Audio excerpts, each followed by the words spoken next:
जिस दिन बेटे ने पिता की अर्थी उठाने की तैयारी की, उसी दिन दरवाजे पर खड़े आदमी ने कहा, जिसे तुमने मरा समझ लिया वह अभी जिंदा है और सब कुछ वापस लेने आया है। शहर के सबसे बड़े अमीर परिवारों में गिने जाने वाले गोपीनाथ अग्रवाल पिछले 3 महीने से लापता थे। पुलिस खोज रही थी, अखबारों में खबरें छप रही थी, टीवी चैनल बहस कर रहे थे, लेकिन कहीं कोई सुराग नहीं था। धीरे धीरे लोगों ने मान लिया कि 72 वर्षीय गोपीनाथ अब इस दुनिया में नहीं रहे। सबसे ज्यादा दुखी दिख रहा था उनका बेटा रोहित। वह हर आने जाने वाले के सामने आंसू बहाता और कहता, पिताजी के बिना मैं अनाथ हो गया हूँ। लोग उसकी पीठ थपथपाते। कोई नहीं जानता था कि रात को वही रोहित अपने कमरे में बैठकर करोड़ों की संपत्ति के कागज गिनता है। क्योंकि सच यह था, गोपीनाथ के गायब होने से सबसे ज्यादा फायदा उसी को हुआ था। 3 महीने बाद अदालत ने गोपीनाथ को कानूनी रूप से मृत घोषित कर दिया। घर में शोक सभा रखी गई। हजारों लोग आए। मंच पर उनकी बड़ी सी तस्वीर रखी गई। माला चढ़ाई गई। पंडित मंत्र पढ़ रहे थे। रोहित सामने बैठा सिर झुकाए रोने का अभिनय कर रहा था।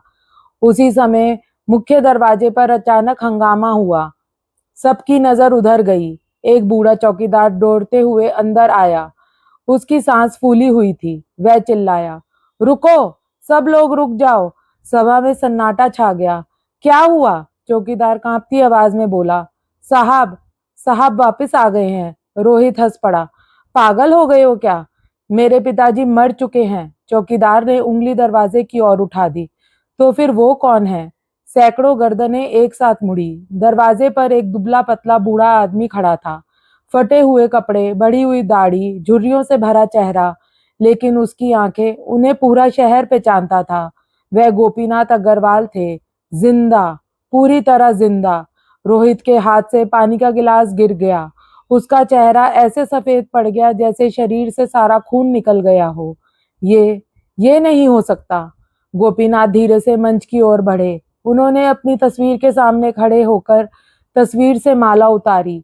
फिर मुस्कुराकर बोले, इतनी जल्दी थी मुझे मारने की? सभा में बैठे लोग एक दूसरे का मुंह देखने लगे। गोपीनाथ ने जेब से एक छोटा सा रिकॉर्डर निकाला। आज मैं सिर्फ अपनी मौत की झूठी खबर साबित करने नहीं आया हूँ। उन्होंने रिकॉर्डर ऊपर उठाया। मैं अपने बेटे का असली चेहरा दिखाने आया हूँ। रोहित की टांगे कांपने लगी। रिकॉर्डर चलाया गया और अगले ही पल पूरे हॉल में रोहित की आवाज गूंज उठी, बूढ़ा अब ज्यादा दिन नहीं टिकेगा। उसके मरते ही सब कुछ मेरा हो जाएगा। फिर दूसरी आवाज आई, अगर वो जल्दी नहीं मरा तो? और फिर रोहित हंसा था, तो मरवा देंगे। फिर पूरा हॉल पत्थर बन गया। सावित्री देवी तक अविश्वास से अपने बेटे को देखने लगी। लेकिन असली झटका अभी बाकी था। गोपीनाथ ने मंच पर खड़े होकर कहा, तुम सब सोच रहे होगे कि मैं 3 महीने कहाँ था। उन्होंने भीड़ की ओर देखा। फिर बोले, मैं गायब नहीं हुआ था, मैं छुपा हुआ था। मैं देखना चाहता था कि मेरे बाद मेरा बेटा मेरा नाम बचाएगा या बेच देगा। और उसने 3 महीने में वो कर दिखाया जो मैं 70 साल में नहीं कर पाया। उसने अपनी आत्मा बेच दी। इतना कहकर गोपीनाथ ने अपनी जेब से एक आखिरी फाइल निकाली और उसे हवा में लहराते हुए बोले, कल सुबह से इस घर, इस कंपनी, इस जमीन और मेरे बैंक खातों का मालिक मेरा बेटा नहीं होगा। क्योंकि 3 महीने पहले ही मैंने सब कुछ उस व्यक्ति के नाम कर दिया था जिसने मेरे बुरे दिनों में मेरा साथ दिया था। रोहित चीख पड़ा, कौन है वो? गोपीनाथ की आंखें भर आई। उन्होंने भीड़ के पीछे खड़े एक बूढ़े रिक्शे वाले की तरफ इशारा किया। वह, जिसने 40 साल पहले मुझे भूखा देखकर अपने बच्चों का खाना मुझे खिला दिया था। वह था रामदास। पूरा हॉल स्तब्ध रह गया और पहली बार रोहित को समझ आया कि विरासत सिर्फ खून से नहीं मिलती, उसके लिए इंसान होना भी जरूरी होता है। उसी क्षण बाहर पुलिस की गाड़ियां आकर रुकी, क्योंकि रिकॉर्डर में सिर्फ लालच नहीं, एक हत्या की साजिश भी कैद थी। कहानी यहीं खत्म नहीं होती। असली तूफान तब आया जब पुलिस ने हथकड़ी पहनाने से पहले रोहित के कान में कहा, तुम्हारे पिता ने हमारे पास एक और वीडियो भी छोड़ी है। पुलिस के शब्द सुनते ही रोहित के चेहरे का रंग उड़ गया। कौन सी वीडियो? इंस्पेक्टर अजय सिंह ने उसकी आंखों में देखते हुए कहा, वही वीडियो जिसे तुम्हारे पिता ने हमें 2 महीने पहले दिया था। पूरा हॉल सन्नाटे में डूब गया। गोपीनाथ शांत खड़े थे। उन्होंने कहा, चलाओ वीडियो। स्क्रीन पर गोपीनाथ दिखाई दिए। उन्होंने कहा, अगर तुम लोग यह वीडियो देख रहे हो तो इसका मतलब है कि मेरी आशंका सच निकली। मैं अपने बेटे रोहित को बचपन से जानता हूँ। उसकी हर जिद पूरी की, हर गलती माफ की। लेकिन पिछले कुछ सालों में उसकी आंखों में प्यार नहीं, सिर्फ लालच दिखाई देने लगा था।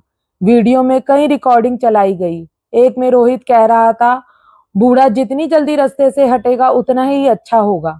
दूसरे में, उसके रहते मुझे कुछ नहीं मिलेगा। और तीसरे में, अगर जरूरत पड़ी तो मैं उसे गायब भी कर सकता हूँ।